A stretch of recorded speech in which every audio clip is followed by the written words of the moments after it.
আমরা বাঙালিরা যেমন মাছে ভাতে বাঙালি, তেমন ডালটাও আমাদের ভীষণ প্রিয়। বিভিন্ন রকমের ডাল খেতে আমরা ভালোবাসি।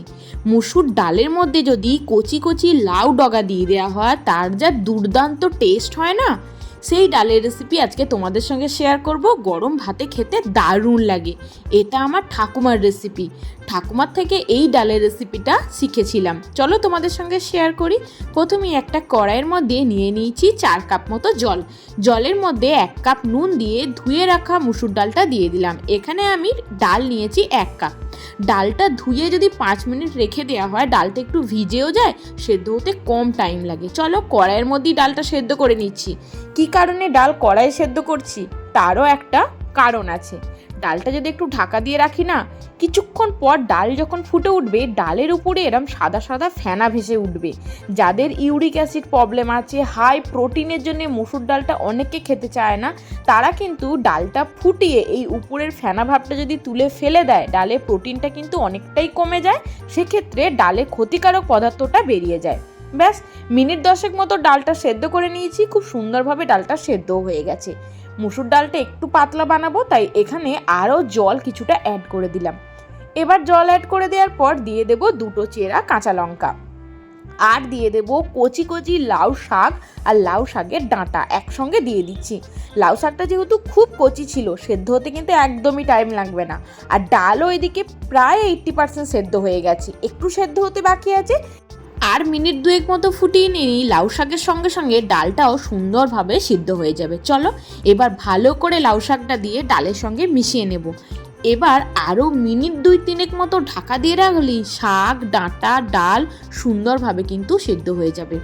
আর এই শাকটা খাওয়াও কিন্তু ভীষণ উপকারী।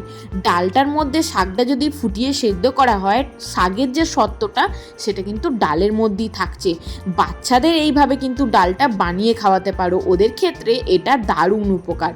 এবার লাউ শাক আর লাউ ডাঁটা দুটোই কিন্তু সুন্দরভাবে সিদ্ধ হয়ে গেছে। চলো এবার ডালটা একটা বাটির মধ্যে ঢেলে রাখি। এবার ডালের মধ্যে দিয়ে দেব ফোড়ন, কারণ নর্মাল এইভাবে শাক দিয়ে সেদ্ধ করলে তো ডালটা টেস্টি হবে না, বাচ্চারা খেতে চাইবে না। তা ডালটার মধ্যে সুন্দর একটা ফোড়ন দিতে হবে। এখানে বড় চামচের 1 চামচ মতো সর্ষের তেল নিয়ে নিলাম। আর এই ডালের মধ্যে আমি আজকে ফোড়ন দেব রসুন। প্রথমেই 1/2 চামচ মতো গোটা জিরে দিয়ে দিলাম। তারপর দিয়ে দেব শুকনো লঙ্কা আর 3 থেকে 4টে কোয়া রসুন থেঁতো করে দিয়ে দেব। রসুন ফোড়নে যদি মুসুর ডালটা এই হালকা পাতলা করে বানানো যায়, এই গরমে দুপুরে ভাতের পাতে খেতে কিন্তু দারুণ লাগবে। চাইলে অল্প একটু পেঁয়াজ ভেজেও তোমরা দিতে পারো। পেঁয়াজটা আমি আর দিলাম না, 2-4 কোয়া রসুন থেঁতো করে দিয়ে দিয়েছি। আর 1 চিমটি মতো দিয়ে দিলাম হলুদ। তারপর ডালটাকে ঢেলে দেব। ব্যাস ডালটা ঢেলে ভালো করে টকবক টকবক করে একবার ফুটিয়ে নেব। ফোড়ন দেওয়ার পর যে কোনো ডাল একটু বেশিক্ষণ ধরে ফুটিয়ে নিলে না, ফোড়নের যে ফ্লেভারটা পুরোটা ডালের মধ্যে চলে আসে, আর ডালটা খেতেও কিন্তু দারুণ হয়। এইভাবে লাউ শাক দিয়ে মুসুর ডালটা একবার বানিয়ে খেয়ে দেখো। একবার যদি বানাও না, এই গরমের দুপুরে এই ডালটা রোজ বানিয়ে খেতে ইচ্ছা হবে। এই পাতলা ডাল, তার মধ্যে যদি আলুর চোখা থাকে, আলাদা করে শাক বানাতে হচ্ছে না, শাক দিয়েই ডালটা বানিয়ে নেবে, আর সঙ্গে থাকবে একটু আলুর চোখা। ব্যাস দুপুরের খাওয়াটা একদম জমে যাবে। আর একটু নুন লাগতো, আমি আরও 1 চিমটে মতো নুন এখানে অ্যাড করে দিয়ে ভালো করে সব কিছু মিশিয়ে নিচ্ছি। লাউ শাক দিয়ে মুসুর ডাল একদম রেডি হয়ে গেছে।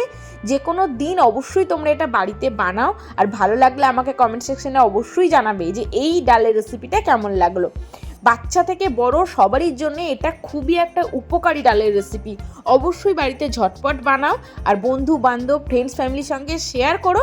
আর ভালো লাগলে লাইক করো, আমার সাথে থেকো।